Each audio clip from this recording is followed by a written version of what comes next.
ज्याचे भाग्य चांगलं असेल त्याला आमच्या नामाचा छंद लागेल आणि त्याच्या मुखात सतत नाम जप असेल. आमच्या नामाची गोडी निर्माण होईल. ध्यानी मनी स्वप्नी ही नाम संजीवनी वदनी असेल. त्याला निरंतर सुखाची प्राप्ती होईल. तसं मधाचं सेवन करण्यासाठी भ्रमर कमळ फुलात गुंतून पडतो आणि अत्यंत आनंदाने आणि आदराने मधाचा आस्वाद घेतो.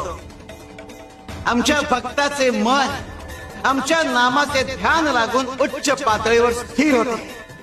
मन नामात एकाग्र होईल. त्याची चंचलता नाहीशी होईल आणि त्याचे उन्मन होईल. अरे नामस्मरण हेच प्रपंच व परमार्थ साधण्याचे साधन आहे. शिवाय शंकर.